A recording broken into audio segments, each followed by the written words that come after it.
Hi there, welcome to Grain TV. It's Thursday, October 13th, and an up day with double-digit gains across the boards in the grain market. Let's take a look at Grain Edge's trading platform and see where we closed. In Chicago, corn closing 12 3/4 higher, just off the major overhead resistance at 350, and beans up 10, while wheat in Chicago was the darling in the grain market today, gaining 20 cents a bushel, closing at 417. Today was all about demand news, and let's start first of all with the big trigger that got things excited in the wheat market, and that was a 1 million metric ton deal between Syria and Russia. Syria buying 1 million metric tons of Russian wheat.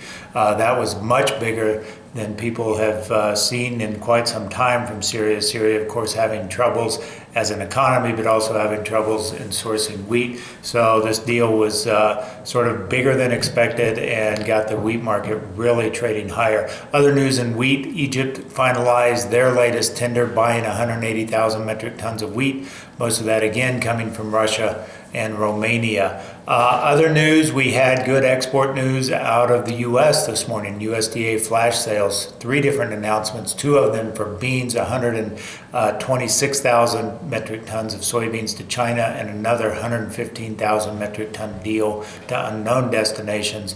And also soybean meal got a lift from 126,000 metric ton deal. So all of this demand news got the market really excited, especially in the case of wheat, and we'll take a look at the wheat action here in a moment. The other news that was out today: Argentina's farmers are expected to plant fewer acres of soybeans. The Buenos Aires Grain Exchange there looks for a 3% drop in plantings of soybeans, but a similar magnitude increase in corn acres as a result of the policy regime that has not removed export taxes on soybeans. So producers there are favoring more corn relative to soybeans this coming growing season.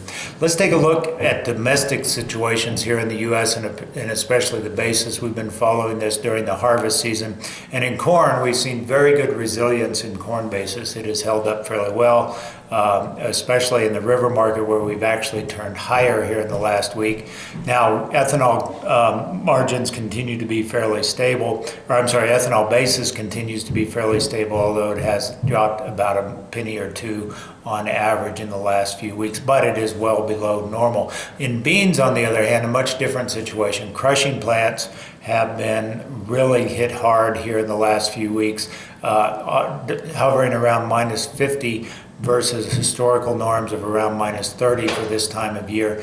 River terminals have been holding up relatively strong against their historical norms, and of course the strong export movement that we're seeing in beans and corn is helping keep river terminals exceptionally good. Basis levels in the river terminals have held up pretty well, in part because barge rates have reversed course, falling over the last few weeks.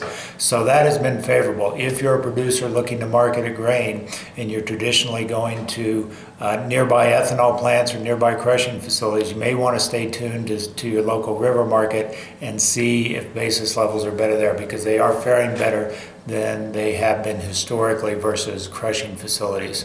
Let's take a look at the wheat action, and in particular, this is a 10-minute bar chart off of D-Sweet, and we'll go and see where this trade announcement occurred between the Syrian and Russian deal. That occurred just around 7 a.m. 7 a.m. Central Time, and the market responded during the overnight session to this, and we continued to march higher all throughout the course of the trade day, showing very little corrective action and just marching and closing all the way at the high end of the day's range. So that was certainly an impetus for the rally.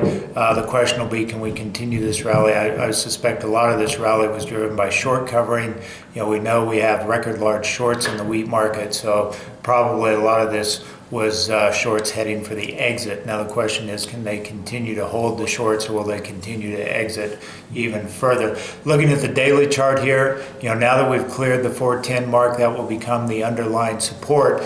If we're going to keep this rally going, then the next upside potential would be the 425 mark, where 425 was acting as support back in the early summer before we broke through it in late summer. So keep those parameters in mind. 410 on the downside if this market turns south, and 425 on the upside. That's all we've got for today on Grain TV. Join us tomorrow. We'll be looking at export sales out a day later because of the Columbus Day holiday this week, and traders are looking for over 1 million metric tons of both corn and beans.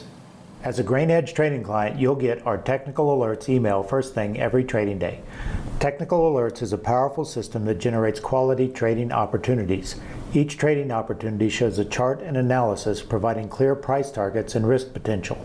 Technical Alerts look at historical chart formations and compare the current environment to the past to form concrete trading recommendations. The commodities covered by Technical Alerts includes grains, livestock, crude oil, currencies, bonds, and metals. Start your trading day with the most powerful insight into market direction and improve your trading today. Sign up at grainhedge.com to become a client.